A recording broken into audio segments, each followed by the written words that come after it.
বৃক্ষরোপণ অভিযান 2024 উপলক্ষে আয়োজিত আজকের এই সভায় উপস্থিত আছেন এই প্রতিষ্ঠানের সুযোগ্য প্রিন্সিপাল এবং এই অনুষ্ঠানের সভাপতি হযরত মাওলানা দীন ইসলাম সাহেব।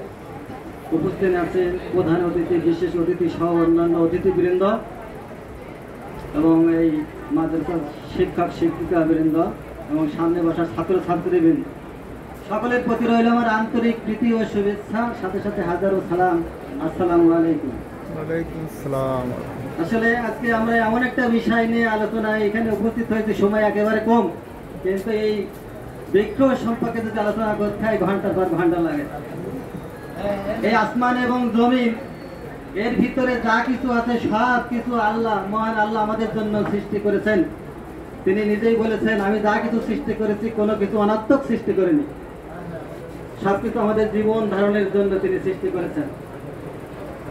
সংক্ষেপে আমি মূল পয়েন্টগুলো বলে আমি আমার কথা শেষ করতে চাই। আমাদের জীবন ধারণের জন্য সবচেয়ে যেটা বেশি প্রয়োজন সেটা হলো খাদ্য। খাদ্য যদি না খাই তাহলে আমাদের জীবন বাঁচে না। খাদ্য আমরা গ্রহণ করি, মানুষ খাদ্য গ্রহণ করি দুইটা পথ দিয়ে, একটা হলো মুখ দিয়ে আর একটা হলো নাক দিয়ে। মুখ দিয়ে যেটা আমরা খাই এটার জন্য কিন্তু আমাদের অনেক পরিশ্রম করতে হয়, অনেক অর্থ ব্যয় করতে হয়, মাথার ঘাম পায়ে ফেলতে হয়। কিন্তু এই খাদ্য যদি আমরা 2-3 দিন না খাই তারপরেও কিন্তু আমরা বেঁচে যাব, মানুষ মরবে না।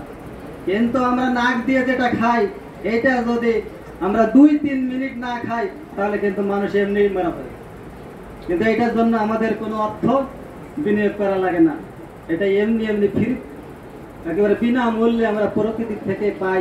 এটা আল্লাহ দান করেন এই গাছের মাধ্যমে এটা আমাদের আসে বিনামূল্যে। এবং তোমরা যে লেখাপড়া করছো, এই লেখাপড়ার উদ্দেশ্যটাকে জীবনটাকে সুন্দর করা। এই জীবনটাকে সুন্দর যদি করতে হয়, বাংলা সাহিত্যের যুক্তিবাদী লেখক মোতাহার হোসেন চৌধুরী তিনি বলেছেন, আমাদেরকে ওই গাছের কাছ থেকে অনেক কিছু শিখতে হবে, তাহলে আমাদের জীবন সুন্দর হবে।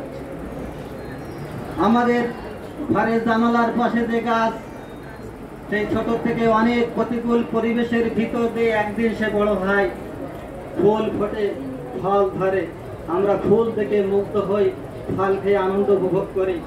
কিন্তু আমাদের এই দিকে খেয়াল করলে আমাদের জীবন পরিস্ফুটিত হবে না। আমাদেরকে লক্ষ্য করতে হবে গাছের ওই ফুল ফোটানোর দিকে, গাছের ওই ফল ধরানোর দিকে। এটা কিন্তু অনেক ত্যাগ তিতিক্ষার পরে গাছ এই দুটো আমাদের দান করে, আমরা সেদিকে খেয়াল করি না। এই ফুল ফোটানোর জন্য আমাদেরকে কিন্তু অনেক পরিশ্রম করতে হয়। ঠিক আমাদের জীবনকেও যদি সার্থক করতে হয় তাহলে গাছের দিকে খেয়াল করতে হবে, আমাদের জীবনকেও সুন্দর করতে হবে।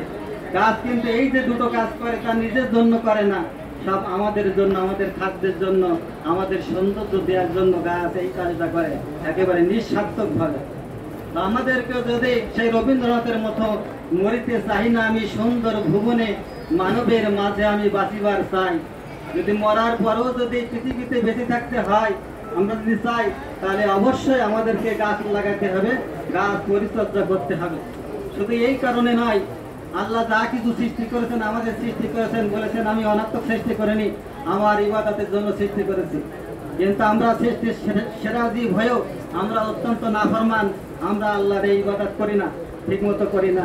কিন্তু আল্লাহ নিজেই ঘোষণা করেছেন, তরুলতা বৃক্ষরাজি সর্বদাই আমার সিজদারত অবস্থায় আছে, তারা সবসময় আল্লাহর গুণগান করে। তাই আসুন আমরা সবাই গাছ লাগাই, গাছের পরিচর্যা করি, এই দেশটাকে সুন্দরভাবে গড়ে তুলি। আসসালামু আলাইকুম।